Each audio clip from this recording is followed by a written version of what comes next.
जो सीटों का बंटवारा है जिस हिसाब से, उसमें अगर देखा जाए तो थाना भवन राजपूत बाहुल्य सीट है, शामली जाट बाहुल्य सीट है और कैराना गुज्जर। लेकिन सुरेश राणा के खिलाफ आके शेर सिंह राणा ने जितना उस पर हो सकता था उतना किया और अपने आप भी चुनाव लड़ा।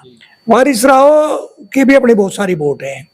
वैसे तो वो राजपूत मुसलमान राजपूत है, लेकिन हिंदू और मुसलमान राजपूतों को जोड़ के दोनों ही को कहा जाए कि थाना भवन 125% शेर सिंह राणा जीत रहा, क्योंकि शेर सिंह राणा तब जीत रहा, ये सीट रह जाती है खाते में। मान लिया फर्ज करो आप राष्ट्रीय लोकदल के और बीजेपी का गठबंधन राष्ट्रीय लोकदल से है तो। जय हिंद, मैं हूं परवेज पवार और आप देख रहे हैं LKB हिंदुस्तान। उत्तर प्रदेश में विधानसभा चुनाव को लेकर अभी से राजनेता सक्रिय हैं। ऐसे में पश्चिम उत्तर प्रदेश की बेहद महत्वपूर्ण सीट माने जाने वाली थाना भवन विधानसभा सीट को लेकर आज हम ठाकुर उग्र सिंह चौहान जी से चर्चा करेंगे। आपको बता दें कि इस क्षेत्र की राजनीति को ठाकुर साहब बड़े करीब से समझते हैं और थाना भवन जो विधानसभा सीट है वो पूर्व कैबिनेट मंत्री सुरेश राणा वहां से विधायक हुआ करते थे। पिछली सरकार में कैबिनेट मंत्री थे। उनकी गिनती उत्तर प्रदेश के मुख्यमंत्री योगी आदित्यनाथ के विश्वास पात्र मंत्रियों में होती थी। तो इस बार थाना भवन विधानसभा सीट की परिस्थितियां बदली हैं, क्योंकि भारतीय जनता पार्टी और राष्ट्रीय लोकदल का गठबंधन है और 2022 के विधानसभा चुनाव में राष्ट्रीय लोकदल के अशरफ अली खान यहां से विधायक चुने गए थे। तो 2027 के विधानसभा चुनाव में किस तरह के सियासी समीकरण रहेंगे उसको लेकर चर्चा करेंगे। आपको बता दें कि समाजवादी पार्टी से चर्चाएं हैं कि शेर सिंह राणा थाना भवन विधानसभा सीट से सपा के उम्मीदवार हो सकते हैं। तो ठाकुर साहब हमारे साथ मौजूद हैं। सबसे पहले तो ठाकुर साहब आपका स्वागत है। नमस्कार भाई साहब, आपका भी स्वागत। ठाकुर साहब, थाना भवन विधानसभा सीट, सुरेश राणा जैसे कद्दावर नेता यहाँ से विधायक हुए और उसके बाद अब राष्ट्रीय लोकदल के खाते में यह सीट है, अशरफ अली खान विधायक है। 2027 के सियासी समीकरण इस विधानसभा के आप किस तरह से देखते हैं? कभी ये सीट थाना भवन हमारी भी हुआ करती थी, हमारा गांव भी थाना भवन में ही था, लेकिन परिसीमन दोबारा हुए। परिसीमन के बाद फिर ये कैराना में चली गई। उससे पहले हम भी थाना भवन का हिस्सा थे जी। थाना भवन में वर्तमान में इसमें कोई दो राय नहीं। जो आपने कहा कि बड़े कद्दावर नेता सुरेश राणा 2 बार सांसद रहे, 1 बार 2 बार विधायक रहे। हाँ, 2 बार विधायक रहे और मंत्री भी रहे। बड़े मजबूत लोगों में है, इसमें कोई दो राय नहीं है। लेकिन इस बार जो चुनाव है, इस बार के चुनाव में वहां सुरेश राणा को पराजय का मुंह देखना पड़ा और चुनाव पक्ष में रहा अशरफ अली के। अशरफ अली के बहुत सारे वोट हैं, नहीं है सपा गठबंधन से और राष्ट्रीय जाति से विलोम करे हैं, क्योंकि देश में जातिवाद का जहर घुला हुआ है। पठानों के बहुत ज्यादा वोट नहीं है, बहुत कम वोट हैं, लेकिन उसके बावजूद भी अशरफ अली चुनाव जीतते। जबकि अपने जिले में शामली में जो सीटों का बंटवारा है जिस हिसाब से, उसमें अगर देखा जाए तो थाना भवन राजपूत बाहुल्य सीट है, शामली जाट बाहुल्य सीट है और कैराना गुज्जर बाहुल्य सीट है। थाना भवन में सबसे ज्यादा राजपूत है, राजपूत वोट बहुत है यहाँ। उसके बावजूद भी सुरेश राणा चुनाव हारे और चुनाव जीतते हैं अशरफ अली। अशरफ अली को चुनाव जितवाने में महत्वपूर्ण भूमिका जिस आदमी की रही, उसका नाम है शेर सिंह राणा। शेर सिंह राणा का कहीं कदावत रही, उनकी टकराव रहा सुरेश राणा से किसी बात को लेके। मैं उनमें तो नहीं जाना चाहता क्या उनका आपस का मामला रहा, वैसे तो जग जाहिर है, सभी को पता। लेकिन सुरेश राणा के खिलाफ आके शेर सिंह राणा ने जितना उस पर हो सकता था उतना किया और अपने आप भी चुनाव लड़ा। जो वोट वो कुछ वोट ऐसी थी जो राजपूत वोट थी, जिनका ये कहना था कि हम अशरफ को वोट नहीं देंगे, लेकिन हम आपके कहने से सुरेश को भी नहीं देंगे। तो फिर उसने शेर सिंह राणा ने खुद चुनाव लड़ा, उन लोगों ने उसे वोट दी, वो भी काफी संख्या में वोट थी। और ऐसा ही एक नेता वहां है वारिस राव। वारिस राव की भी अपनी बहुत सारी वोट है।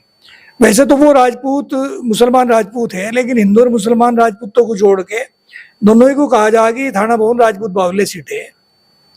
इस बार अगर शेर सिंह राणा को समाजवादी पार्टी टिकट देती है और राष्ट्रीय लोकदल से आ जाते हैं अशरफ अली, अभी तक तो उनका मामला यही है कि उनकी हिस्सेदारी है सरकार में। राष्ट्रीय लोकदल भाजपा का गठबंधन है, रालोद के सिटिंग एमएलए हैं। बिल्कुल, वो वहाँ राष्ट्रीय लोकदल के सिटिंग एमएलए हैं और उनके गठबंधन वहाँ प्रदेश सेंटर में है। अगर सेंटर में गठबंधन झुका तो रहा तो ये सीट जाएगी फिर बीजेपी पे, लोकदल पर। नहीं, राष्ट्रीय लोकदल पर नहीं जाएगी, राष्ट्रीय लोकदल पे जाएगी फिर शामली। ये सीट रहेगी बीजेपी पे, क्योंकि गणित यही कहेगा।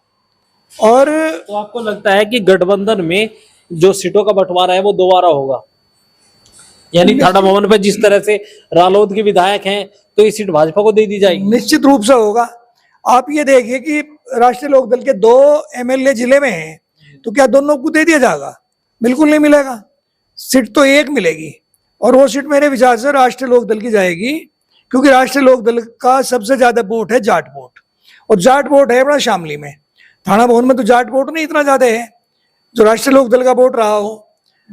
थाना भवन जाएगी, फिर अगर गठबंधन इनका झुका तो रहा तो भाजपा पे, और भाजपा पे अगर ये सीट गई तो फिर समाजवादी पार्टी से टिकट होता है फिर इसे शेर सिंह राणा को, और भाजपा से आप मानते हैं सुरेश राणा को? सुरेश राणा को। तो इस टाइम पे समाजवादी पार्टी प्लस सुरेश राणा से जो सुरेश राणा से ज्यादा लगाव नहीं रखते, सुरेश राणा से दूरी बनाए हुए जो राजपूत है वो, प्लस राष्ट्रीय लोकदल के भी लोग बाग समाजवादी पार्टी की तरफ चलेंगे, तो यहाँ आके पलड़ा फिर शेर सिंह राणा का मजबूत हो जाता है। और अगर अशरफ अली खान का ही टिकट हो जाता है राष्ट्रीय लोकदल के खाते में, यह सीट रहती है, फिर तो कहने की भी जरूरत नहीं है कुछ शेर सिंह राणा के जीतने में। फिर तो 100 की 100% नहीं, 125% शेर सिंह राणा जीत रहा, क्योंकि शेर सिंह राणा तब जीत रहा, यह सीट रह जाती है खाते में। मान लिया, फर्ज करो आप राष्ट्रीय लोकदल के और बीजेपी का गठबंधन राष्ट्रीय लोकदल से है, तो बीजेपी को तो मुसलमान बीजेपी से तो भाग रहा। अशरफ तो अभी भी होते हुए राष्ट्रीय लोकदल का विधायक होते हुए भी, भाजपा के का सहयोगी दल होते हुए भी वो मुसलमान की बात कभी नहीं बोलता, कभी मुसलमान के पक्ष की बात नहीं कहता, चाहे मुसलमान का कोई शोषण हो रहा है या नहीं हो रहा। लेकिन जो एक बात कही जाए वो तो बिल्कुल नहीं बोलते। ये सरकार का एक हिस्सा है, सरकार जो बुलवावे की वो बोल रहे। तो आज आम आदमी जो मुसलमान है उसके दिमाग में ये बात है, तो एक ये भी बात आवेगी कि मुसलमान राजपूत हो चाहे मुसलमान हिंदू हो, ये वोट मुसलमान हिंदू राजपूत हो चाहे मुसलमान मतलब राजपूत मुसलमान हो चाहे राजपूत हिंदू हो, ये वोट अशरफ को इस बार देगा नहीं। सुरेश राणा पे हिंदू वोट चली जाएगी, लेकिन अशरफ पे मुसलमान वोट राजपूतों की जाएंगी नहीं, और ये वोट सारी की सारी जहां फिर शेर सिंह राणा की तरफ। जब ये शेर सिंह राणा की तरफ जाएंगे तो निश्चित रूप से शेर सिंह राणा का पलड़ा भारी रहेगा। तो आप मानते हैं कि अगर सुरेश राणा और शेर सिंह राणा के बीच मुकाबला होता है तो टफ फाइट है? हाँ, शेर सिंह राणा के और सुरेश राणा के बीच में अगर टकराव हो है तो इलेक्शन का निर्णय इतनी आसानी से नहीं दिया जा सकता। अगर टिकट हो जाता है अशरफ को तो 100% हम लिख के दे रहे कि शेर सिंह राणा जीत रहा। सुरेश राणा का भी अपना वजूद है, कैबिनेट स्तर के मंत्री रहे और कद्दावर आदमी है, जोड़ तोड़ का आदमी है, राजनीति को अच्छी तरह से जानता है, परिपक्व है, बोलने की भाषा है, ये सारी चीज सुरेश राणा के पास है। लेकिन शेर सिंह राणा भी तो कहीं कम नहीं है, यहाँ आके दोनों में टकराव होगा। दोनों को ये बहुत आसानी से नहीं कहा जा सकता कि कौन सा निकाल ले कौन सा ना निकाल ले, क्योंकि फिर निर्भर करेगा मुसलमान वोटों पे। मुसलमान वोट के साथ साथ में हिंदू वोट भी बहुत है। मुसलमान वोट फिर भाजपा पे नहीं जाएगा, मुसलमान वोट आएगा फिर शेर सिंह राणा की तरफ, क्योंकि वो समाजवादी पार्टी से है। समाजवादी पार्टी को मुसलमान आज अपनी पार्टी मानता है, और अगर चुनाव होता है अशरफ अली के शेर सिंह के बीच में तो निश्चित रूप से शेर सिंह राणा की भारी वोटों से विजय है। तो आप मानते हैं कि यहाँ के नतीजे टिकट पर बड़ा निर्भर करेंगे, राष्ट्रीय लोकदल पर सीट रहेगी या भाजपा पर, दोनों ही चुनाव में अलग अलग परिस्थितियां। बिल्कुल, देखिए आज के दिन से ये जो है अशरफ अली को तो बहुत सारे लोग बाग पसंद नहीं कर रहे, हालांकि भला आदमी है, बढ़िया आदमी, इसमें कोई दो राय नहीं। लेकिन राजनीति तो एक दूसरे के दोस्त का दुश्मन का दुश्मन दोस्त हो। राजनीति का फार्मूला तो ये है कि दुश्मन का दुश्मन दोस्त है, तो यहाँ तो दुश्मन के दुश्मन जो है दोस्त बने बैठे बहुत सारे लोग बाग। तो अशरफ का भी विरोधी है, कवि के भी विरोध में वहां के क्षेत्रीय नेता हैं, और सुरेश के विरोध में भी है। तो विरोध सुरेश राणा का भी है, विरोध अशरफ का भी है, विरोध आज के दिन शेर सिंह राणा का नहीं है, क्योंकि शेर सिंह राणा किसी पद पे ऐसे महत्वपूर्ण पे नहीं रहा, और ना आज के दिन विरोध है वारिस राव का।